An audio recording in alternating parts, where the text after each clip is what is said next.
ఈ రోజు వీడియోలో నాసిక్ త్రయంబకంలో చూడవలసిన ప్రదేశాలు ఏమిటి, వాటి వివరాలు, అక్కడికి ఎలా వెళ్ళాలి, ఇవన్నీ తెలుసుకుందాము. వీడియోని చివరి వరకు చూడండి.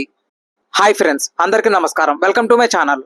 నాసిక్ త్రయంబకంలో చూడవలసిన ప్రదేశాలు ఎన్ని ఉన్నాయి అంటే అవన్నీ కనుక మీరు చూడాలి అంటే కనీసం 2-3 రోజులు అక్కడ స్టే చేయాల్సి వస్తుంది. అన్ని ప్రదేశాలు ఉన్నాయి. వాటన్నిటిలో తక్కువ బడ్జెట్ లో ఏమేమి కవర్ చేయొచ్చో ఈ వీడియోలో చూద్దాము. నాసిక్ కి అసలు ఆ పేరు ఎలా వచ్చింది అంటే స్థల పురాణం ప్రకారం లక్ష్మణుడు శూర్పణఖ ముక్కు చెవులు కోసింది ఇక్కడే. ఆ సంఘటన ఆధారంగా ఈ ప్రాంతానికి నాసిక్ అనే పేరు వచ్చింది. కుంభమేళా జరిగే 4 ప్రదేశాలలో నాసిక్ ఒకటి. నాసిక్ ని వైన్ క్యాపిటల్ ఆఫ్ ఇండియా అని కూడా అంటారు. ఎందుకంటే భారతదేశం ఉత్పత్తి చేసే మొత్తం వైన్ లో సగానికి పైగా నాసిక్ లోనే అవుతుంది. ఇక నాసిక్ లో చూడవలసిన ప్రదేశాలకి వస్తే ఇంత దూరం వచ్చి త్రయంబకేశ్వరం వెళ్ళకపోతే ఎలా? 12 జ్యోతిర్లింగాలలో ఒకటి అయిన శ్రీ త్రయంబకేశ్వర స్వామి ఆలయం నాసిక్ కి 30 కిలోమీటర్ల దూరంలో ఉన్న త్రయంబక్ అనే ప్రదేశంలో ఉంది. ఇక్కడికి వెళ్ళటానికి మీకు ఆటోలు నాసిక్ రోడ్డు రైల్వే స్టేషన్ బయటే ఉంటాయి. లేదు మాకు బస్ కావాలంటే బస్సు కూడా అక్కడే ఉంటుంది. అది కూడా కాదు అంటే నాసిక్ సెంట్రల్ బస్ స్టాండ్, అక్కడ నుంచి మీకు బస్సులు ఉంటాయి. ఒక్కొక్కరికి 51 రూపాయలు తీసుకుంటారు. వర్షాకాలంలో చలికాలంలో త్రయంబక్ చూడడానికి అద్భుతంగా ఉంటుంది. కాకపోతే జాగ్రత్త పడాల్సిన విషయం ఏమిటంటే వానలు గనక బాగా పడుతూ ఉంటే కొద్దిగా ఇబ్బంది పడాల్సి వస్తుంది.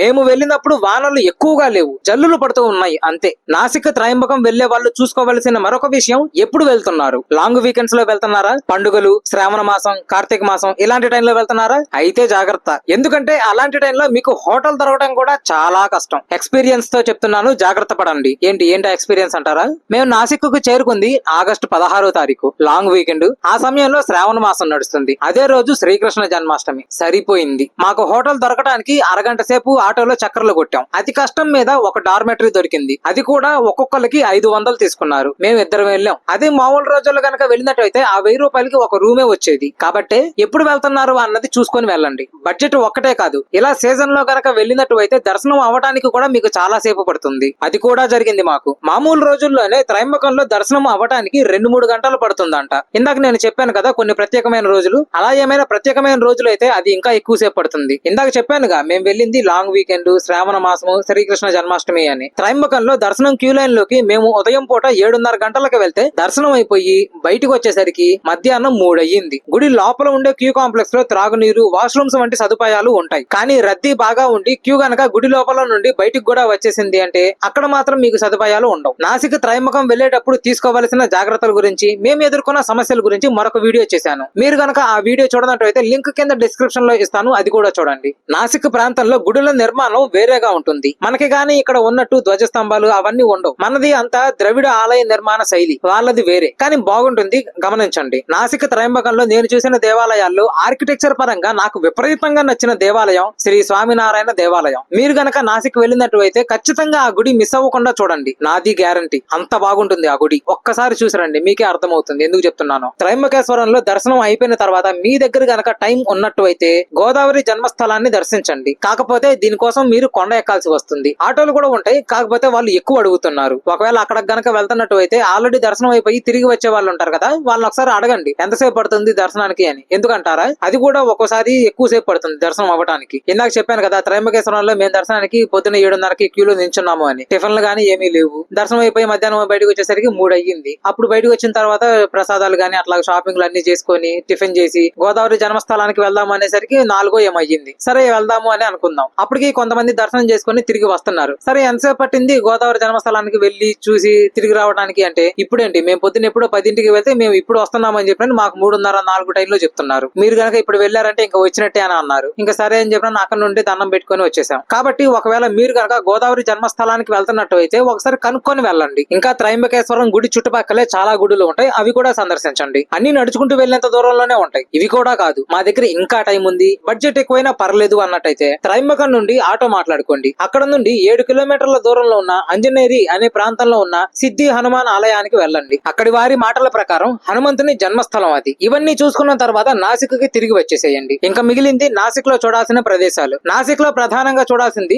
రామ్కుండ్, పంచవటి, సీతాగుహ, కాలారాం మందిర్, గోదావరి నది, కపిలా నది సంగమ స్థానం, ఇలా కొన్ని ఉన్నాయి. త్రయంబకం నుండి నాసిక్ కి బస్సులో తిరిగి వస్తారు కదా, నాసిక్ సెంట్రల్ బస్ స్టాండ్ కి. అక్కడ నుండి ఒకవేళ మీకు గనక ఆటో దొరికినట్టు అయితే ఆటో మాట్లాడుకోండి. ఇవన్నీ తిప్పి చూపించడానికి ఒక్కొక్కరికి 200 రూపాయలు తీసుకుంటారు. ఒకవేళ ఆటో అక్కడ దొరకపోయినా ఎట్లా కొట్ల మామూలుగా ఆటో మాట్లాడేసుకొని రామకుండికి వచ్చేసేయండి. అక్కడ మాత్రం మీకు ఆటోలు ఫుల్ గా దొరుకుతాయి ఇవన్నీ తిప్పి చూపించడానికి. మేము నాసిక్ లో 2 రోజులు ఉన్నాం. ఫస్ట్ రోజు త్రయంబకం చూసుకోవడానికి మాకు టైం అంతా సరిపోయింది. రెండో రోజు మేము నాసిక్ లో చూడవలసిన ప్రదేశాలన్నీ చూసాము. ఇక్కడ కూడా నా సలహా ఏమిటంటే ఉదయం పూట 6-7 హోటల్ నుండి బయటికి వచ్చేసేయండి. నాసిక్ లో ఇందాక నేను చెప్పిన పంచవటి, రామకుండి ఇవన్నీ చూడడానికి. అలా అని ఇంకా ముందే బయటికి వచ్చేసేయకండి, దేవాలయాలు తెరవరు అప్పటికి. 6-7 సరిపోతుంది, పర్లేదు. మేము 6:30కి ప్రారంభించాం. మేము వెళ్ళిన ఆటో అన్న చాలా ఫ్రెండ్లీగా ఉన్నాడు, చక్కగా మాట్లాడుతూ చాలా గుడులు చూపించాడు. 6:30కి ప్రారంభించాం కదా మేము, 11:30 ఆ టైంలో మేమే అన్నయ్య చాలా ఇంకా ఆపేసేయి, మేము మళ్ళీ వేరే చోటకి వెళ్ళాలి, మాకు టైం అయిపోతుంది, మమ్మల్ని సెంట్రల్ బస్ స్టాండ్ లో దింపేసేయి అని చెప్పి మేమే అడిగాం. అంతలా తిప్పాడు. ఆ అన్నయ్య ఫోన్ నెంబర్ డిస్క్రిప్షన్ లో కమెంట్స్ లో ఇస్తాను, చూడండి. దీనికోసం అన్నయ్య పర్మిషన్ తీసుకున్నాను. ఇక నాసిక్ లో చూడాల్సిన ప్రదేశాలు. మొదటిది రామ్కుండ్.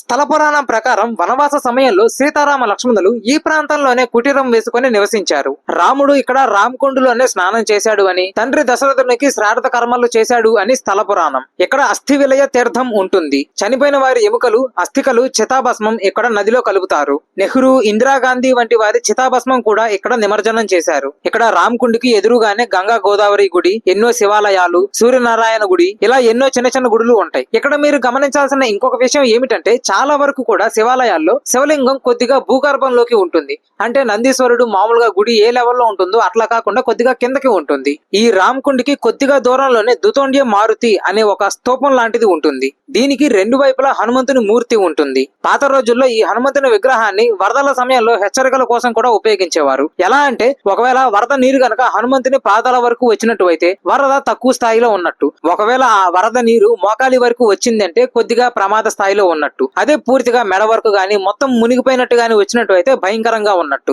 ఇంకొక విషయం మీరు ఇక్కడ గమనించాల్సింది ఏమిటంటే చాలా వరకు ఇక్కడ రామాలయాల్లో హనుమంతుడు కనిపించడు. దీనికి నేను అనుకునే కారణం ఏమిటంటే రాముడు హనుమంతుడిని ఎప్పుడు కలుసుకుంది? సీతామాత అపహరించబడిన తరువాత సీతామాత అన్వేషణలో భాగంగా కిష్కిందకు చేరుకున్నప్పుడు అప్పుడు కదా కలుసుకుంది. కానీ ఇక్కడ సీతారామ లక్ష్మణులు కుటీరం వేసుకుని ఉన్నారు కదా, అంటే అదంతా జరిగింది దీని తరువాత. అందుకని బహుశా ఇక్కడ రామాలయాల్లో హనుమంతుడు మనకి కనిపించడు. నేను ఇందాక చెప్పాను కదా 6:30 కల్లా హోటల్ నుండి బయటికి వచ్చేసేయండి ఇవన్నీ చూడడానికి అని చెప్పినని. ఇప్పుడు మీరు ఇదంతా చూస్తున్నది కూడా సుమారుగా ఆ టైంలోనే 6:30, 6:15 ఆ టైంలో. ఆ కనిపిస్తున్న బ్రిడ్జి విక్టోరియా బ్రిడ్జి. 10:30 ప్రాంతంలో వేరే గుడికి వెళ్ళడానికి మేము ఆ బ్రిడ్జి మీదుగా వెళ్తున్నప్పుడు ఇక్కడ చూస్తే అసలు ఫుల్ క్రౌడ్ ఉంది. అందుకే కొద్దిగా ప్రశాంతంగా ఇవన్నీ చూసుకోవాలి అంటే 6-7 ఈ మధ్యలో కొద్దిగా బయటకు వచ్చేసి అప్పుడే మొదలు పెట్టండి. ఇందాక చెప్పాను కదా దుతోండ్య మారుతి అని, పాత రోజుల్లో వరదల సమయంలో హెచ్చరికల కోసం వాడేవాళ్ళు అని. అలాగే ఆ పక్కనే ఇంకొక టెంపుల్ కూడా ఉంటుంది, నరోశంకర్ దేవాలయం అని. ఇక్కడ కూడా మీరు చూసినట్టు అయితే ఎంట్రన్స్ లో పైన బెల్ ఉంటుంది. దీన్ని కూడా పాత రోజుల్లో అప్పుడులో సైరన్లు గానీ ఇట్లా ఫ్లడ్ మానిటరింగ్ సిస్టమ్లు గానీ ఇలా ఏమీ ఉండేవి కాదు కదా.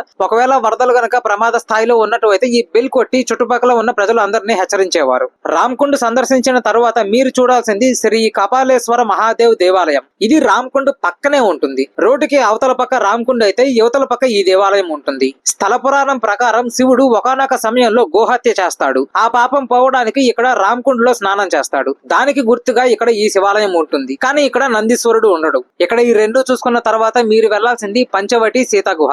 ఆ రెండిటికి పక్కనే శ్రీ కాలారాం మందిర్ అని ఒక మందిరం ఉంటుంది. స్థల పురాణం ప్రకారం ఇక్కడ సీతారామ లక్ష్మణుల ప్రతిమలు స్వయంభువులు. 2000 మంది కార్మికులతో కలిసి 12 సంవత్సరాల పాటు ఈ గుడిని నిర్మించారు. ఈ గుడి మొత్తం కూడా నల్లరాతితో కట్టారు. ఇక్కడ కూడా మీకు హనుమంతుడు కనిపించడు. మహారాష్ట్రలోని ప్రధాన రామాలయాల్లో ఇది కూడా ఒకటి. పంచవటి సీతా గుహ ఈ 2 కూడా కాలారాం మందిరికి పక్కనే ఉంటాయి. ఈ కుడి చేతి పక్క కొద్దిగా ముందుకు వెళ్ళినట్టు అయితే కనిపిస్తాయి. వట అంటే సంస్కృతంలో మర్రి చెట్టు అని. ఇక్కడ ఈ ప్రాంతం 5 మర్రి చెట్ల మధ్యలో ఉంటుంది. అందుకని పంచవటి అని పేరు వచ్చింది. వనవాస సమయంలో ఇక్కడ ఈ సీతా గుహలో సీతామాత ఉండేది అని, ఇక్కడ నుండే రావణాసురుడు సీతామాతని అపహరించాడు అని స్థల పురాణం. ఇక్కడ ఈ సీతా గుహలో సీతారామ లక్ష్మణులు ఉంటారు. లోపలికి ఫోన్ ఎలో లేదు, లేకపోతే రికార్డ్ చేసి చూపించేవాడిని. ఒకవేళ మీరు కనుక లావుగా ఉన్నా లేకపోతే ఎత్తుగా ఉన్నా కొద్దిగా ఆలోచించుకొని వెళ్ళండి. ఎందుకంటే చాలా చిన్నగా ఉంటుంది గుహ, దిగటానికి కొద్దిగా ఇబ్బంది పడాల్సి వస్తుంది. తరువాత మీరు చూడాల్సింది గోరేరాం మందిర్. ఇది కూడా పంచవటి సీతా గుహకి పక్కనే ఆనుకుని ఉంటుంది. పంచవటి సీతా గుహ, కాలారాం మందిర్ ఈ 3 చూసిన తర్వాత మీరు చూడాల్సిన మరొక